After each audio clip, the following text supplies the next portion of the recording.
ನಮ್ಮ ಹೆಸರೇ ನಾಗರಾಜು. ಇದು ಬೊಮ್ಮನಹಳ್ಳಿ ಗ್ರಾಮ, ಕೆಸರಮಳ್ಳಿ ಪಂಚಾಯತ್ಗೆ ಬೊಮ್ಮನಹಳ್ಳಿ ಗ್ರಾಮ, ಓಲ್ಡ್ಗೆರೆ ಹೋಬಳಿ, ತುಮಕೂರು ತಾಲೂಕು. ಇದು ಬೊಮ್ಮನಹಳ್ಳಿ ಒಳಗೆ ಹಿಂದೆ ಗಾಳಿ ದೇವಕ್ಕೂ ಸೇರಿಕೊಂಡು ತಿನ್ನೋಕ್ಕೆ ನರ್ಮಾನವರಿಗೆ ಅನ್ನ ನೀರು ಏನೂ ಸಿಗದಂತೆ ಪರಿಸ್ಥಿತಿ ಆದಾಗ ಈ ಊರಿಗೆ ಬಾಳಕ್ಕಾಗಲ್ಲ ಅಂತ ಹೇಳ್ಬಿಟ್ಟು ಊರೇ ಬಿಟ್ಟು ಜನ ಹೋಗುವಂಥ ಪರಿಸ್ಥಿತಿ ಬಂದು ಹೋಗಿಬಿಟ್ಟಿದ್ರು 3% ಕೆಲವು ಜನ ಉಳ್ಕೊಂಡಿದ್ದಾರೆ. ಅವರು ಇರೋಕ್ಕಾಗಲ್ಲ ಅಂಥೇಳಿ ಊರು ಬಿಟ್ಟು ಆಚೆ ಹೋಗ್ಬೇಕಾದ್ರೆ ಬೆಳಿಗ್ಗೆ 10 ಗಂಟೆ ಸುಮಾರಿನಲ್ಲಿ ಸೂರ್ಯ ಹುಟ್ಟ ಕಡೆಯಿಂದ ಇವರು ಜಂಗಮ ರೂಪದಲ್ಲಿ ಬಂದು ಗಣಸರುಗಳೆಲ್ಲ ದಂಡು ಮಾರ್ಬಲ ಬರ್ತೀವಿ ನಾವು, ನೀವು ನಡೀರಿ ಅಂತ ಹೇಳ್ಬಿಟ್ಟು 2 ಮನೆಯವ್ರನ್ನ 2 ಮನೆ ಒಳಗೆ 5 ತಿಂಗಳವು 2 ಮಕ್ಕಳುಗಳಿದ್ವಂತೆ ತೊಟ್ಲು ತಗೊಂಡೋಗಿ ಅಲ್ಲಿ ಹಾದಿ ಒಳಗೆ ಕುಂತಿದ್ದಾಗ ಇವರು ಎದುರಿಗೆ ಬಂದು ಕೇಳಿದಾಗ ಇವರು ಅಣ್ಣಣ್ಣ ಅಜ್ಜದಾರ ಜಂಗಮ ರೂಪದಲ್ಲಿ ಬಂದು ಇವರು ಕೇಳಿದಾಗ, ತಾಯಿ ಊರಿಗೆ ಹೋದರೆ ಮುಂದೆ ಊಟ ಸಿಗ್ತದ ಕವಳ ಅಂತ ಕೇಳಿದಾಗ, ತಾತ ನಮ್ಮಂತ ಗಟ್ಟಿಮುಟ್ಟಾದರೆ ಊರು ಬಿಟ್ಟು ಹೋಗ್ತಾ ಇದ್ದೀವಿ, ನೀವು ತಾರೋಗಿರೋ ಜೀವ ಊರೊಳಿಗೆ ಹೋಗಬೇಡಿ, ಕುಡಿಯೋಕ್ಕೆ ನೀರು ಸಿಕ್ಕಲ್ಲ ಅಂತ ಹೇಳ್ಬಿಟ್ಟು ಹಾಳಾದ ಊರು ಅಂತ ಹೇಳ್ಬಿಟ್ಟು ಅಮ್ಮ ಅನ್ಬೇಕಾದ್ರೆ, ಏನು ತಾಯಿ ನೀನು ಮುತ್ತೈದೆ ರೂಪದಲ್ಲಿ ಇದೆಯಾ, ಮುತ್ತೈದೆ ಬಾಯ್ಲಿ ಇಂಥದ್ದು ಬರಬಾರ್ದು, ಏನಾಗಿದೆ ಊರಿಗೆ ಅಂತ ಇವ್ರು ಕೇಳಿದಾಗ, ಹಿಂಗಾಗಿ ನಮಗೆ ಗಾಳಿ ದೇವ ಸೇರಿಕೊಂಡು ತಿನ್ನೋಕ್ಕೆ ಇಟ್ಟು ಕೊಡ್ತಾಯಿಲ್ಲ, ಸಿಗ್ತಾಯಿಲ್ಲ, ಅನ್ನನೂ ಸಿಗಲ್ಲ, ನೀರು ಸಿಗಲ್ಲ ಅಂದ ಪರಿಸ್ಥಿತಿಗೆ ಆಯಿತು ಬರ್ರಿ ಅಂತ ಹೇಳ್ಬಿಟ್ಟು ಆದಿ ಪಕ್ಕದಾಗೆ ಮೇಗಡಿಕೆ ಈ ಸಿದ್ದಪ್ಪನದೇ ಬೆಟ್ಟ, ಅವಾಗೆ ಇವಾಗ ಬೆಟ್ಟ ಅಂತ ಹೇಳ್ಬಿಟ್ಟು ಇದು ಸಿದ್ದಪ್ಪನ ಬೆಟ್ಟ ಅಂತ ಹೆಸರುವಾಸಿ ಆಗಿದ್ದು. ಬೆಟ್ಟದ ಕಡೆಗೆ ಮ್ಯಾಗಡಿಗೆ ಬಂದು ಚಿಲ್ಮೆ ತೆಗೆದು ಎಡಗಾಲಕ್ಕೆ ತೆಗೆದಿದ್ದಕ್ಕೆ ಪನ್ನೀರು ಬಂದಂಗೆ ಬಂದವಂತೆ, ಬಲಗಾಲಕ್ಕೆ ಹಿಂಗೆ ಅಂದಿದ್ದಕ್ಕೆ ಅಮೃತ ಬಂದಂಗೆ ಬಂದು ಅವರು ಒಂದು ಸೇವನೆ ಮಾಡಿ ಇವ್ರನ್ನ ಕುಡೀರಿ ಅಂದಾಗ ಅವರು ಮನಾರ ಎಲ್ರಿಗೂ ತಾಂಡು ನೀರು ಕುಡಿದ್ಬಿಟ್ಟು ಆವಾಗ ಇವ್ರು ಪಾದ ಹಿಡ್ಕೊಂಡ್ರಂತೆ, ನೀವು ನರ್ಮಾನ ಸ್ವರೂಪಾಗಿದ್ದೀರ, ನೀವು ನರ್ಮಾನವರೆಲ್ಲ ನಿಮ್ಮ ಪಾದ ಬಿಟ್ಟು ನಾವೆಲ್ಲೂ ಅಲ್ಗಾಗಲ್ಲ ಅಂತ ಹೇಳ್ಬಿಟ್ಟು ಪಾದ ಹಿಡ್ಕೊಂಡಾಗ, ನಾನು ಊರೊಳಗೆ ಹೋಗಿ ಬರ್ತೀನಿ ಅಂದ್ರೂ ಅವರು ಬಿಡದಂಥ ಪರಿಸ್ಥಿತಿ ಒಳಗೆ, ನೀವು ಅರ್ಧ ಕಾಲ ವಯಸ್ಸು ಕಳೆದ್ಬಿಟ್ಟಿದ್ರೆ ಮಕ್ಕಳ ಮೇಲೆ ಪ್ರಮಾಣ ಮಾಡಿ ನಾನು ಊರೊಳಗೆ ಹೋಗಿ ಬರ್ತೀನಿ, ನಿಮ್ಮವ್ರು ಬಂದವ್ರನ್ನೆಲ್ಲ ಇಲ್ಲೇ ಇರೋಕ್ಕೆ ಹೇಳಿ ನೀರು ಕುಡಿದು ಅಂಥೇಳಿ ಅವರು ತಿರ್ಗಾ ಊರೊಳಗೆ ಬಂದು ಊರೊಳಗೆಲ್ಲ ಪ್ರದಕ್ಷಿಣೆ ಮಾಡಿಕೊಂಡು ಕೊಳ್ಳೆ ಹೋಗಿದ್ದು ಊರೊಳಗೆ ತಿರ್ಗಾ ಹೋದಾಗ ಅಲ್ಲೋಗಿ ಎಲ್ಲ ಸಂಸ್ಥೆ ನೀರು ಕುಡಿದ್ರೇನಪ್ಪ ತಣ್ಣಗಿದ್ದೀರ ಅಂದಾಗ, ಸ್ವಾಮಿ ನಾವು ನೀವು ಕೊಟ್ಟಿರೋ ಜಲದಾಗ ನಾವು ನೀರು ಕುಡಿದಿದ್ದೀವಿ, ನೀವೇನು ಹೇಳ್ತಿರೋ ನೀವು ಹೇಳ್ದಂಗೆ ನಾವು ಕೇಳ್ತೀವಿ ಅಂತ ಅಂದಾಗ, ಒಂದು ಊರು ಹಾಳು ಮಾಡಿ ಹೋಗೋದು ದೊಡ್ಡದಲ್ಲ, ಬನ್ನಿ ಊರು ಉದ್ಧಾರ ಮಾಡಬೇಕು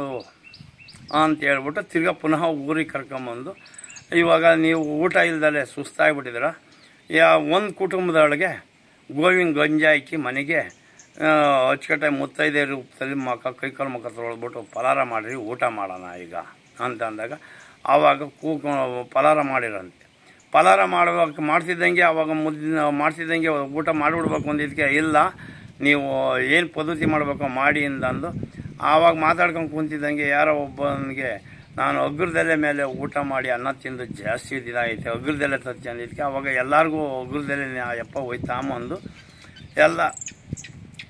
ಎಲ್ಲರೂ ನನ್ನ ಕೂಕೊಂಡು ಊಟ ಮಾಡೋಕೆ ಕೂಕೊಂಡ್ರಂತೆ, ಸುತ್ತಲೂ ಕುಂಡ್ರಿಸ್ಕೊಂಡು ಈ ಗುರುಗಳು ಮಧ್ಯ ಕುಂತಿದ್ರಂತೆ. ತಂದು 5 ಜನ ಮುತ್ತೈದೆಯರು ಸೇರ್ಕೊಂಡು ಅವಾಗ ಕುಟುಂಬ ಜಾಸ್ತಿ ಇರೋದಲ್ಲ, 2 ಕುಟುಂಬದವರಿಂದ ಮಾಡಿದ್ದೆಲ್ಲ ತಾಮನ್ ಕೇಳ್ದಷ್ಟು ಊಟಕ್ಕೆ ಇಕ್ತಲೇ ಇದ್ರಂತೆ. ಇವರೇ ಮಾಡಿರಂತೆ ಗುರುಗಳು, ಅಲ್ಲ ತಾಯಿ ನೀವು ಮಾಡಿದವ್ರಿಗೆ ನಿಮ್ಗಿಲ್ದಿರೋ ಪರವಾಗಿಲ್ಲ ಊಟ ಇಕ್ಕಿಬಿಡ್ತೀರ, ನಿಮಗೆ ಮಾಡಿಕೊಂಡು ಊಟಕ್ಕೆ ಇಕ್ಕಿ ಅಂದಾಗ ತಂದು ಎಲ್ಲ ಊಟಕ್ಕೆ ಇಕ್ತಿದ್ರಂತೆ. ಕೇಳ್ದಂಗೆ ಅದಕ್ಕೆ ಗುರುಗಳೇ ಮಾಡಿರಂತೆ, ಆಗ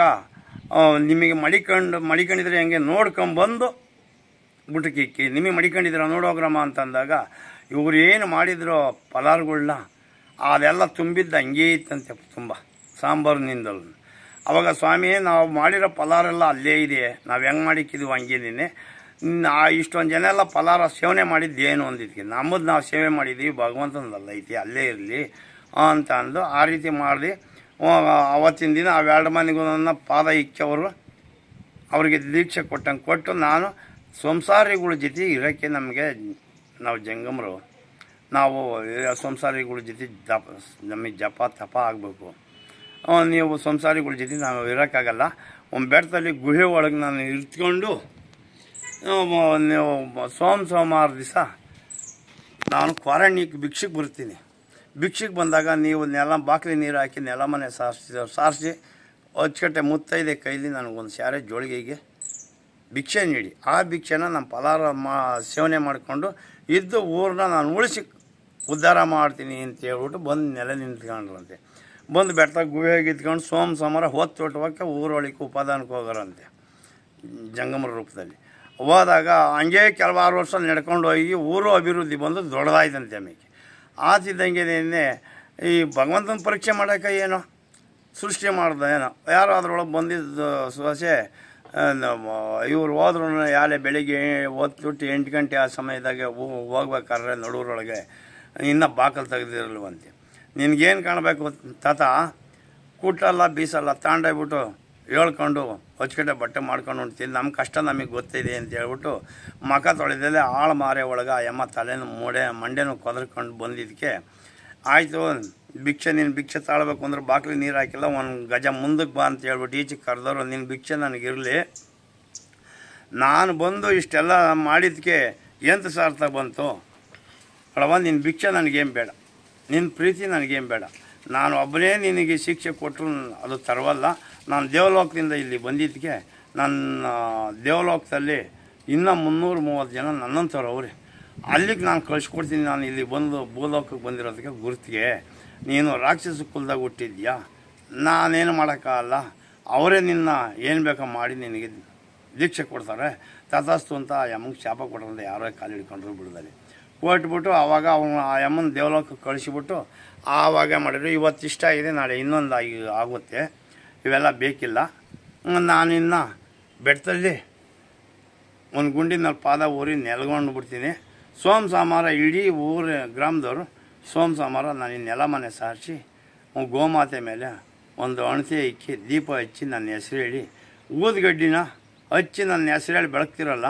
ಅದು ಊದ್ಗಡ್ಡಿ ಹೋಗಿ ನನಗೆ ಫಲಾರ ಸೇರುತ್ತೆ ಅಂತ ಹೇಳ್ಬಿಟ್ಟು ಬಂದು ಈ ಬೆಟ್ಟದಲ್ಲಿ ನೀನು ನೆಲೆ ನಿಂದಿರೋದು. ಇವರು ಇದು ಉದ್ಭವ ಬಸವಣ್ಣ, ಅದೇ ಉದ್ಭವ ಆಗಿರೋದು. ನಮಗೀಗ 60 ವರ್ಷ ಆಗಿದೆ. ನಾವು 5 ವರ್ಷ ಹುಡುಗರಿಗೆ ನಮ್ಮ ಅಪ್ಪರ ಜೊತೆ ಪೂಜೆ ಬಂದಾಗ ಬರೀ ಹಣೆ ಒಂದೇ ಕಾಣಿಸ್ತಿದ್ದು. ಈಗ ಅವನಿಗೆ ಮುಕ್ತಾಯ ಬಂದಿದೆ, ಇವಾಗ ಅವನಿಗೆ ಪೂಜೆ ನಡೀತಾ ಇದೆ. ಹಂಗೆ ಬಂದು ಇಲ್ಲಿ ಸಿದ್ದಪ್ಪರ ಗುಂಡಿನ ಪಕ್ಕದಾಗೆ ಒಂದು ವೀರ ಅಂತ ಹೇಳಿಬಿಟ್ಟು ನಾಗರಿಕ ಸ್ಟೆಪ್ನಾಗೆ ನೆಲೆಗೊಂಡಿದ್ದಾನೆ ಗುಂಡ್ನಡೆ. ಬಂದು ಸೆಂಟ್ರ್ನೊಳಗೆ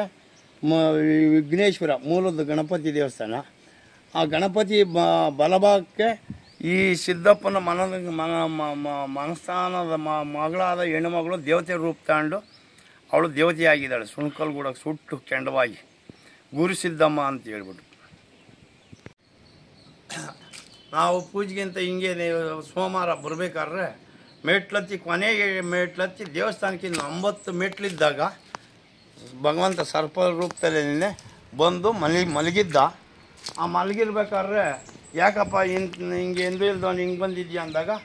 ಅವನು ಮಖ ತೆಗೆದು ನಮ್ಮ ಎದುರಿಗೆ ನಾವು ಭಗವಂತನ ಸ್ಥಾನಕ್ಕೆ ಒಳ್ಳೇದಾಗಬೇಕು, ಇಲ್ಲೇನೇ ತೊಂದರೆ ಬರ್ತಾಯಿದ್ರು ತೊಂದರೆ ಮಾಡೋವಂಥವ್ರನ್ನೆಲ್ಲ ನೀನೇ ಕಾಯ್ದು ಅವ್ರನ್ನೆಲ್ಲ ನೀನೇ ಶ್ರದ್ಧೆ ಪಡೆಯೋದು ನೀನೇ, ನಮಗೆ ಸೇವೆ ಮಾಡೋಕ್ಕೆ ಅವಕಾಶ ಮಾಡಿಕೊಡು, ಒಳ್ಳೆ ರೀತಿ ಒಳಗೆ ನಮಗೆ